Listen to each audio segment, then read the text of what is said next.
Shalom, selamat pagi Bapak Ibu, Saudara-saudari terkasih. Di dalam nama Tuhan kita, Yesus Kristus, kembali kita bertemu pada siraman rohani pagi dalam channel HKBP Setia Negara pada hari Sabtu 15 Maret 2025. Mari kita luangkan waktu dan siapkan hati supaya kita berdoa. Kembali kami berdoa ya Allah, memuji nama-Mu atas segala berkat karunia-Mu yang dapat kami rasakan sepanjang hidup kami. Kiranya Roh Kudus-Mu menyertai hati dan pikiran kami. Juga kiranya sertai kami ya Allah dalam tangan penyertaan-Mu. Bukakanlah hati dan pikiran kami sebelum mendengarkan firman-Mu pada pagi hari ini. Dan kiranya melalui firman yang akan kami dengarkan sebentar lagi ya Allah, dapat menyegarkan hati kami sebelum memulai segala aktivitas pada hari ini. Agar kiranya segala aktivitas kami tersebut seturut kehendak Tuhan. Inilah doa permohonan yang kami panjatkan di dalam nama Tuhan Yesus Kristus Tuhan kami. Amin. Shalom Bapak Ibu Saudara-saudari yang terkasih.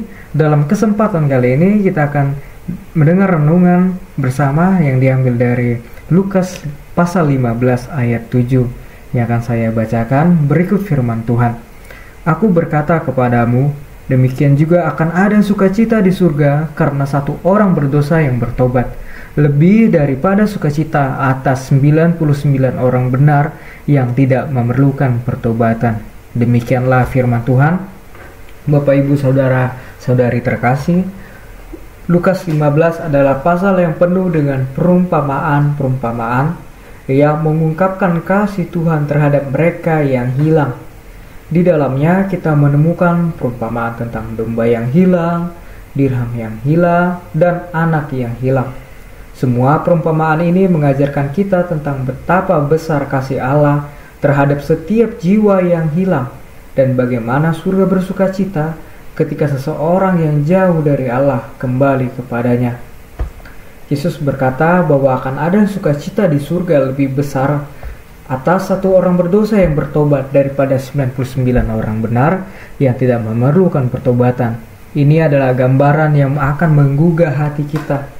Di dunia ini seringkali kita menganggap bahwa hal-hal besar dan penting adalah yang banyak orang perhatikan. Namun di hadapan Allah, setiap individu, tidak terkecuali siapapun, yang bertobat sangat berarti. Satu jiwa yang kembali kepada Allah memiliki nilai yang tak terhingga baginya. Allah adalah Bapa yang penuh kasih, sangat merindukan setiap orang yang hilang untuk kembali kepadanya. Surga bukan hanya tempat kebahagiaan bagi orang-orang benar, tetapi juga tempat yang penuh sukacita ketika seseorang yang dulunya hilang dan jauh dari Allah memutuskan untuk kembali kepadanya. Ini adalah gambaran tentang kasih Allah yang tanpa syarat. Dia tidak pernah lelah menunggu dan mencari orang yang hilang. Apakah kita sebagai orang Kristen memiliki sukacita yang sama seperti Allah ketika melihat seseorang yang bertobat? Apakah kita menyadari betapa besar nilai satu jiwa di hadapan Allah? Mungkin kita terlalu sering menilai orang berdasarkan kesalahan dan dosa mereka, tetapi Allah melihat mereka sebagai jiwa yang berharga, yang perlu dikembalikan kepadanya. Pertobatan sendiri adalah proses yang melibatkan perubahan hati, pikiran, dan tindakan. Itu bukan hanya tentang meminta maaf atas dosa-dosa kita, tetapi tentang berbalik dari jalan yang salah dan berjalan menuju jalan yang benar, yaitu jalan Tuhan. Pertobatan yang sejati melibatkan penyesalan yang mendalam atas dosa dan keinginan yang kuat untuk hidup sesuai dengan kehendak Allah. Ketika Yesus berbicara tentang sukacita di surga atas satu orang yang bertobat, itu menunjukkan betapa pentingnya pertobatan di mata Allah. Tidak ada dosa yang terlalu besar untuk diampuni, dan tidak ada orang yang terlalu jauh dari Allah untuk tidak dapat kembali kepadanya. Yesus pun datang ke dunia ini untuk menyelamatkan orang-orang yang hilang, domba-dombanya yang hilang, melalui kematiannya di kayu salib. Dia memberikan jalan kepada kita, manusia yang percaya, untuk bertobat dan menerima pengampunan. Lukas pasal 15 ayat 7 mengingatkan kita juga bahwa Allah tidak pernah berhenti memberi kesempatan kita umat manusia yang percaya untuk bertobat. Dia tidak seperti manusia seperti kita yang berdosa ini, yang kadang bisa bosan atau kesal dengan dosa yang dilakukan. Sebaliknya, Allah terus menawarkan kesempatan bagi kita untuk kembali kepadanya secara berulang-ulang. Setiap hari adalah kesempatan baru, kesempatan bagi kita manusia yang percaya untuk kita perbarui hubungan kita dengan Allah.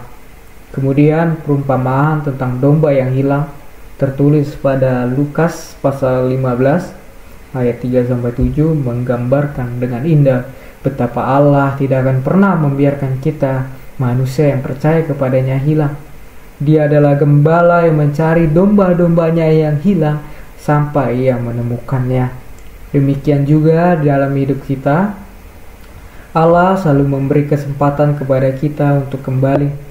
Tidak peduli berapa kali kita jatuh dalam dosa, kasih Allah yang tak terbatas, yang melampaui segala hal, melampaui segala akal, dan Dia menginginkan kita untuk kembali dengan hati yang tulus. Saudara-saudari terkasih, Bapak Ibu, Lukas pasal 15 ayat 7 mengingatkan kita tentang betapa besar kasih Allah terhadap satu jiwa yang bertobat. Setiap pertobatan adalah momen sukacita di surga, dan kita sebagai umat yang percaya juga dipanggil untuk merayakan pertobatan tersebut. Kasih Allah tidak pernah berakhir, dan Dia akan selalu memberi kesempatan bagi kita untuk kembali kepadanya.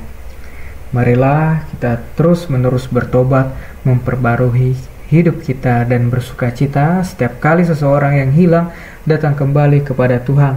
Mari kita pergunakan kesempatan yang diberikan kepada Allah untuk kita umatnya, manusia yang percaya, untuk kembali merenungkan segala perbuatan dosa yang telah kita lakukan. Marilah kita upayakan dari usaha kita, baik itu yang kecil dimulai daripada dasarnya, untuk kembali menjadi makhluk yang percaya kepada Allah, yang menjauhi dosa dan bertobat. Kiranya juga kita, Bapak, Ibu, Saudara dan Saudari terkasih, kita dapat menjadi alat pertobatan di lingkungan kita, di sekitar kita, maupun di keluarga kita, dan bahkan di dunia ini, serta nantinya kita dapat menyaksikan sukacita yang tak terhingga di surga bersama-sama. Amin. Kita berdoa. Terima kasih Allah Bapa kami, kembali kami mengucap syukur atas penyertaan-Mu kepada kami semua, yang dimana kami telah mendengar dari firman-Mu. Kiranya dari firman-Mu ini mengingatkan kami agar manusia yang percaya, yang telah berdosa ini, memperbarui cara hidup kami, meninggalkan dosa, menanggalkan diri kami dari perbuatan dosa atau pemikiran yang berdosa, agar bisa kami menjadi anak-anak-Mu yang lebih percaya dan melakukan kehendak Tuhan. Dan kiranya Tuhan, di setiap hari kami, kapanpun itu, waktu kami bersukacita maupun berduka cita, kiranya juga mampukan kami mengikuti ajaran dan perintah Allah. Ajar kami juga ya Allah untuk dapat mengingat segala berkat yang Kau berikan di sepanjang hidup kami. Kiranya juga iman kami bertumbuh dan senantiasa melakukan kehendak-Mu. Terlebih lagi di dalam satu hari ini ya Allah. Kami juga berdoa agar segala pekerjaan, kegiatan, kiranya segala yang kami lakukan berkenan di hadapan Tuhan. Kami juga berdoa untuk jemaat-Mu ya Tuhan yang sedang baik, yang sedang sakit, baik itu dirawat di rumah sakit maupun di rumahnya. Kiranya berikanlah kesembuhan melalui obat yang diminum dan juga tenaga medis. Serta bagi jemaat-Mu ya Tuhan yang belum mendapatkan pekerjaan, kiranya Tuhan berikanlah pekerjaan yang tepat bagi mereka. Juga kepada jemaat-Mu yang sedang mencari pasangan, kiranya Tuhan tunjukkan belas kasih, berikan kepada mereka ya Tuhan pasangan yang tepat. Kami juga berdoa kepada seluruh jemaat-Mu yang menghadapi pergumulan masing-masing, kiranya Allah berikanlah bantuan, kiranya Allah berikanlah pengharapan. Kami makhluk berdosa yang telah melakukan banyak kesalahan ya Allah, tetapi kami percaya dari belas kasih karunia-Mu saja mengampuni dosa dan kesalahan kami.